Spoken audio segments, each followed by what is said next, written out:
नमस्कार प्यारे साथियों, क्या हाल चाल। हमें उम्मीद है आप सब स्वस्थ होंगे, मस्त होंगे और आप सबकी तैयारी एकदम शानदार तरीके से चल रही होगी। तो एक बार हाजिर हैं लेकर एसएससी जेईई ये सारे जितने एग्ज़ाम हैं, जितने भी एग्ज़ाम होते हैं उसमें यदि आपके जनरल साइंस यानी जीके या जीएस पूछा जाता है तो आपके लिए यह सेशन बहुत ही शानदार होने वाला है। तो सामान्य ज्ञान और समाज जागरूकता में हम पढ़ रहे हैं क्या, इकोनॉमिक्स, जिसे क्या कहते हैं अर्थव्यवस्था या अर्थशास्त्र। तो अर्थशास्त्र या अर्थव्यवस्था के बारे में हम क्या कर रहे हैं, पढ़ने वाले हैं। एकदम शानदार तरीके से हमारा 3 लेक्चर कंप्लीट हो चुका है। यदि आपने नहीं देखा तो प्ले लिस्ट में विजिट करके उसको भी देख लीजिए। और 30 MCQ क्वेश्चन आज के सेशन में लेकर फिर हाजिर हैं। तो आइए आपके टेस्ट की शुरुआत करिए। समझिए क्या, ये एक प्रकार से टेस्ट ही है। आप 30 क्वेश्चन हम करेंगे, 30 को क्या करेंगे, आप आंसर दीजिएगा जो आपको सही लगेगा और लास्ट में चेक कीजिएगा कि आपकी एक्यूरेसी कितनी है, कितने क्वेश्चन सही हुए। और हमें कमेंट में ज़रूर बताइएगा कि 30 में आपने कितने क्वेश्चन सही किए हैं। और सेशन अच्छा लगे तो सेशन को लाइक कीजिएगा, शेयर कीजिएगा और चैनल पर पहली बार के चैनल को सब्सक्राइब जरूर कर लीजिएगा। तो आइए शुरुआत करते हैं सेशन की, क्योंकि हमारा काम फालतू बात नो बकवास वाला कॉन्सेप्ट चलता है। तो आइए शुरुआत करते हैं पहले क्वेश्चन की।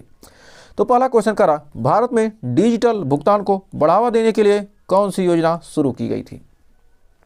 जो भारत है, हमारा इंडिया है, इंडिया में डिजिटल भुगतान को ऑनलाइन मतलब डिजिटल भुगतान को बढ़ावा देने के लिए कौन सी योजना शुरू की। प्रधानमंत्री मुद्रा योजना, डिजिटल इंडिया, प्रधानमंत्री जन धन योजना, प्रधानमंत्री आवास योजना। तो डिजिटल का मतलब क्या किया जाए, कैश का लेन देन न किया जाए। तो कर डिजिटल भुगतान को बढ़ावा देने के लिए कौन सी योजना शुरू की गई, digital India, digital India. Next 1 crore का क्वेश्चन करा, भारत का सर्वाधिक करदाता राज्य कौन सा है। महाराष्ट्र, उत्तर प्रदेश, दिल्ली, तमिलनाडु। तो भारत में जो सबसे ज़्यादा क्या देता है, टैक्स देने वाला, कर देने वाला राज्य कौन सा है।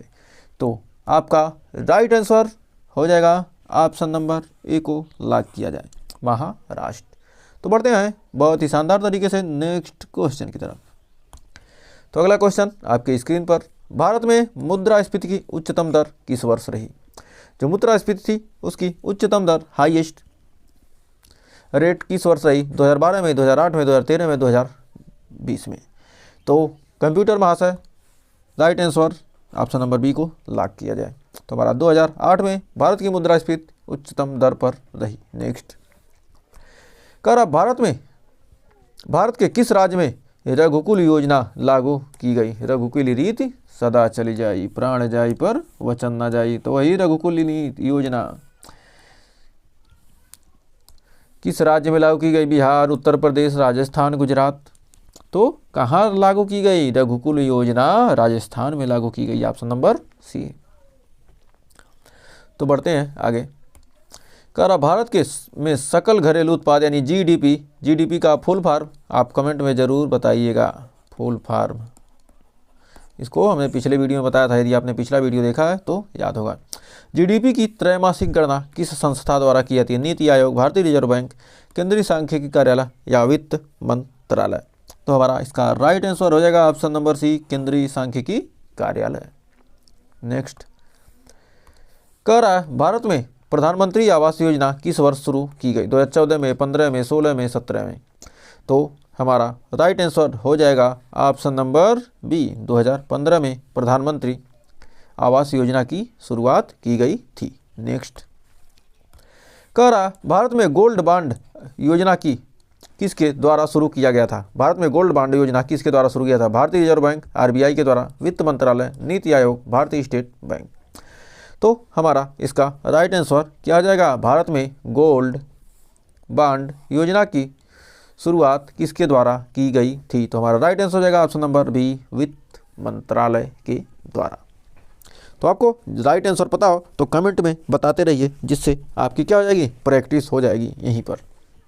नेक्स्ट कह रहा है, भारत में जीडीपी के आंकड़ों की गणना से कौन सा क्षेत्र प्रमुख योगदान देता है। भारत में जीडीपी के आंकड़ों की गणना में कौन सा क्षेत्र प्रमुख योगदान देता है, कृषि, सेवा क्षेत्र, उद्योग, खनन।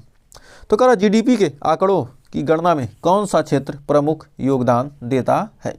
तो हमारा राइट आंसर हो जाएगा ऑप्शन नंबर बी, सेवा क्षेत्र। नेक्स्ट कह रहा है, भारत में आयकर का निर्धारण किस प्रणाली द्वारा किया जाता है, उपभोग आधारित प्रणाली या प्रोडक्शन आधारित, वस्तु आधारित, आय आधारित प्रणाली। तो हमारा भारत में आयकर का निर्धारण किस प्रणाली द्वारा, आयकर का क्या करना, निर्धारण किस प्रणाली द्वारा किया जाता है?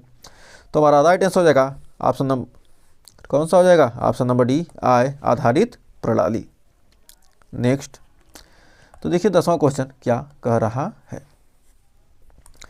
कह रहा भारत में जीएसटी लागू करने के बाद कौन सा कर समाप्त हो गया? उत्पाद शुल्क, सीमा शुल्क, सेवा कर, आय कर।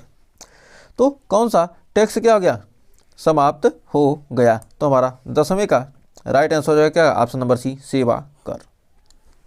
यानी सर्विस टैक्स को क्या करके समाप्त करके क्या कर दिया गया? जीएसटी को लागू कर दिया गया। नेक्स्ट, कह रहा भारत के किस क्षेत्र में बिजली सुधार की योजना शुरू की गई थी?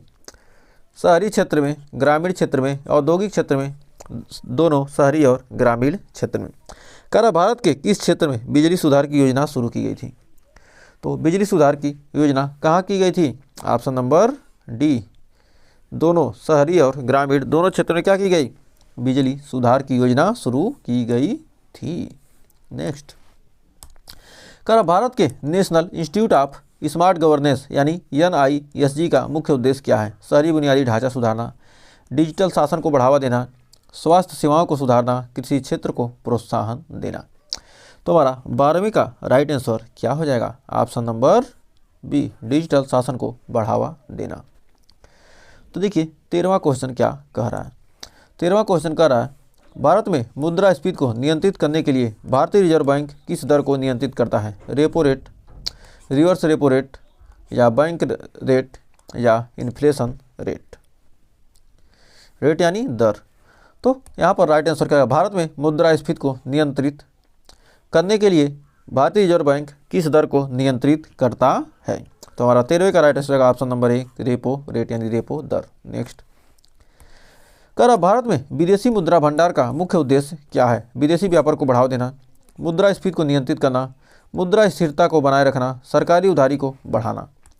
कह रहा भारत में विदेशी मुद्रा भंडार का मुख्य उद्देश्य क्या है? तो हमारा 14वें का राइट आंसर हो जाएगा ऑप्शन नंबर सी, मुद्रा स्थिरता को बनाए रखना। ये क्या है? विदेशी मुद्रा भंडार का मुख्य उद्देश्य होता है मुद्रा स्थिरता को क्या करना? बनाए रखना। तो बढ़ते हैं नेक्स्ट क्वेश्चन की तरफ। कह रहा भारत में कृषि क्षेत्र के अंतर्गत किस प्रकार के उत्पादन को प्रमुख माना जाता है? खाद्यान्न, बागवानी उत्पाद, मांस एवं मछली, औद्योगिक कच्चे माल। तो कह रहा भारत में कृषि क्षेत्र के अंतर्गत किस प्रकार के उत्पादों को प्रमुख माना जाता है? तो हमारा 15वें का राइट आंसर हो जाएगा ऑप्शन नंबर ए, खाद्यान्न। तो भारत में कृषि क्षेत्र में किस प्रकार के उत्पादन को प्रमुख माना जाता है? क्या? जो हमारा क्या? खाद्यान्न। नेक्स्ट, कह रहा भारत में उधारी संकट का प्रमुख कारण क्या होता है? मुद्रा की वृद्धि, सरकारी खर्चों में वृद्धि, विदेशी निवेश की कमी, निर्यात में कमी। तो हमारा 16वें का राइट आंसर क्या हो जाएगा? ऑप्शन नंबर बी, सरकारी खर्चों में वृद्धि। तो बढ़ते हैं 17वें क्वेश्चन की तरफ। तो देखिए 17वां क्वेश्चन क्या कर रहा है। कह रहा भारत में गरीबी रेखा के निर्धारण के लिए कौन सी समिति जिम्मेदार थी? रंगराजन समिति, तेंदुलकर समिति, केलकर समिति, मोंटेक समिति। तो हमारा 17वें का राइट आंसर क्या जाएगा? भारत में गरीबी रेखा के निर्धारण के लिए कौन सी समिति क्या थी? जिम्मेदार थी। तो हमारा ऑप्शन नंबर बी हो जाएगा, तेंदुलकर समिति। गरीबी रेखा के लिए क्या? तेंदुलकर समिति। नेक्स्ट, कह रहा भारत में शेयर बाजार की निगरानी कौन करता है? भारतीय रिजर्व बैंक, SBI, वित्त मंत्रालय, राष्ट्रीय बैंक। तो कह रहा भारत में जो हमारा शेयर बाजार है उसकी निगरानी कौन करता है? तो शेयर बाजार की निगरानी कौन करता है? तो हमारा राइट आंसर हो जाएगा SBI, option number B, SBI। तो बढ़ते हैं 19वें क्वेश्चन की तरफ। तो देखिए 19वां क्वेश्चन क्या कर रहा है। कह रहा भारत में भारत नेट परियोजना का उद्देश्य क्या है? शिक्षा का विकास, हर गांव में इंटरनेट सेवा प्रदान करना, बैंकिंग सेवाओं का विस्तार, कृषि क्षेत्र में सुधार। तो कह रहा भारत में जो भारत नेट परियोजना का उद्देश्य क्या है? तो हमारा 19वें का हो जाएगा ऑप्शन नंबर बी, हर गांव में इंटरनेट सेवा प्रदान करना क्या है? भारत नेट का परियोजना का क्या है? मुख्य उद्देश्य है। नेक्स्ट, तो देखिए 20वां क्वेश्चन हमारा क्या कह रहा है। कह रहा भारत में प्रधानमंत्री फसल बीमा योजना का उद्देश्य क्या है? फसल की बर्बादी का नुकसान भरना, किसानों को ऋण प्रदान करना, कृषि उत्पादन की कीमत बढ़ाना, या कृषि उत्पाद की गुणवत्ता बढ़ाना। तो हमारा 20वें का राइट आंसर हो जाएगा क्या, भारत में जो प्रधानमंत्री फसल बीमा योजना, जो प्रधानमंत्री फसल बीमा योजना का उद्देश्य क्या है, फसल की बर्बादी का नुकसान भरना। यदि क्या फसल बर्बाद हो गया, नुकसान हो गया, तो उसको क्या करना, उसके नुकसान को भरपाई करना। ये क्या प्रधानमंत्री फसल बीमा योजना का मुख्य उद्देश्य है। तो बढ़ते हैं 21वें क्वेश्चन की तरफ। तो देखिए क्या कर रहा है, भारत में नवाचार और स्टार्टअप्स के लिए कौन सी योजना शुरू की गई, प्रधानमंत्री मुद्रा योजना, स्टार्टअप इंडिया, जन धन योजना, स्वच्छ भारत अभियान। कर भारत में नवाचार और स्टार्टअप के लिए कौन सी योजना शुरू की गई थी। तो हमारा 21वें का हो जाएगा option number B, startup India. Next, कर भारत में प्रकृति संरक्षण के लिए कौन सी योजना चल रही है, स्वच्छ Bharat mission, national green tribunal, स्वच्छ जल योजना, ग्रीन इंडिया मिशन। तो हमारा यहाँ पर राइट आंसर क्या हो जाएगा, तो हमारा 22वें का राइट आंसर हो जाएगा option number D, green India mission. प्रकृति संरक्षण के लिए क्या कौन सी योजना चल रही है, ग्रीन इंडिया मिशन। नेक्स्ट, कह रहा है भारत में वित्तीय समावेशन को बढ़ावा देने के लिए किस योजना का शुभारंभ हुआ। तो वित्तीय समावेशन को बढ़ाने के लिए जन धन योजना, प्रधानमंत्री आवास योजना, स्वच्छ भारत मिशन, प्रधानमंत्री फसल बीमा योजना। तो हमारा 23वें का राइट आंसर क्या हो जाएगा, क्या पूछा है, भारत में वित्तीय समावेशन को बढ़ावा देने के लिए जन धन योजना की क्या की गई, शुरुआत की गई। नेक्स्ट, तो कह रहा है भारत में श्रम कानूनों में सुधार के लिए किस आयोग ने रिपोर्ट पेश की थी, पंचम आयोग, रंगराजन आयोग, केलकर आयोग, श्रम सुधार आयोग। कह रहा भारत में श्रम कानूनों में सुधार के लिए किस आयोग ने रिपोर्ट पेश की थी। तो 24वें का राइट आंसर होगा ऑप्शन नंबर सी, केलकर आयोग ने। श्रम कानूनों में सुधार, किस कानून में, श्रम कानून में सुधार के लिए किस आयोग ने रिपोर्ट पेश की थी, केलकर आयोग ने। किसने, केलकर आयोग ने। नेक्स्ट, कह रहा भारत में नई आर्थिक नीति को कब लागू किया गया था। तो भारत में नई आर्थिक नीति को कब लागू किया था, 91 में, 1985, 1995, 2000। तो कब लागू की गई थी, किसकी, भारत में नई आर्थिक नीति को कब लागू किया गया था। तो 1991, यानी ऑप्शन नंबर ए, 1991। तो बढ़ते हैं अगले क्वेश्चन की तरफ। तो देखिए हमारा 26वां क्वेश्चन क्या कह रहा है, कह रहा भारत में वित्तीय अनुशासन को सुनिश्चित करने के लिए कौन सा अधिनियम लागू किया गया। वित्तीय समावेशन अधिनियम, वित्तीय प्रबंधन अधिनियम, वित्तीय अनुशासन अधिनियम, केंद्रीय बजट अधिनियम। कह रहा भारत में वित्तीय अनुशासन को सुनिश्चित करने के लिए कौन सा अधिनियम लागू किया गया। तो हमारा राइट आंसर होगा ऑप्शन नंबर बी, वित्तीय प्रबंधन अधिनियम। तो बढ़ते हैं अगले क्वेश्चन की तरफ। तो अगला क्वेश्चन देखिए क्या करा, कह रहा भारत में समान कार्य के लिए समान वेतन की नीति कब लागू की गई, 1956, 1973, 1990, सन 2000। कह रहा भारत में समान कार्य के लिए समान वेतन की नीति कब लागू की गई, समान कार्य के लिए समान वेतन की नीति कब लागू की गई। तो 1973, यानी ऑप्शन नंबर बी। तो हमें उम्मीद है यहाँ तक आपको कोई डाउट नहीं होगा। तो देखिए 28वां क्वेश्चन क्या कर रहा है, कह रहा भारत में विकसित क्षेत्र के अंतर्गत किसका प्रमुख योगदान है, कृषि, औद्योगिक क्षेत्र, सेवा क्षेत्र, वित्तीय क्षेत्र।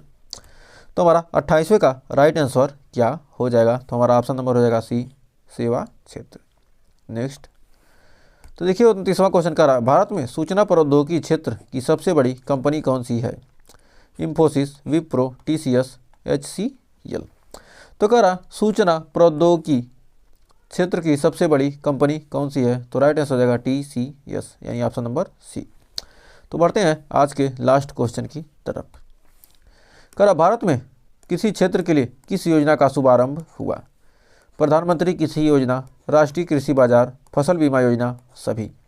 तो कह रहा भारत में कृषि क्षेत्र के लिए किस योजना का शुभारंभ किया, प्रधानमंत्री कृषि योजना, ये भी, राष्ट्रीय कृषि बाजार, ये भी, फिर फसल बीमा योजना और सभी। तो यानी क्या हो जाएगा, हमारे ऑप्शन नंबर सभी एक ही में आ जाएंगे। तो हमें उम्मीद है ये आपको 30 क्वेश्चन अच्छे से क्लियर हो गए होंगे। तो 30 में आपके कितने सही हुए, कमेंट में हमें क्या करना है, ज़रूर बताइएगा। और सेशन अच्छा लगा तो सेशन को लाइक कर दीजिए और शेयर कर दीजिए। ऐसे ही सेशन को देखने के लिए हमारे चैनल के प्लेलिस्ट में विजिट कर सकते हैं। आपको बहुत सारे कंटेंट हर तरह के मिलने वाले हैं। तो चैनल पर पहले उठ के चैनल को सब्सक्राइब जरूर कीजिएगा। लाइक शेयर सब्सक्राइब का तो पैसा लगता नहीं है, तो कम से कम इतना तो कर ही सकते हैं। तो मिलेंगे नेक्स्ट वीडियो में कुछ और क्वेश्चन के साथ, कुछ और टॉपिक के साथ। तब तक के लिए टेक केयर।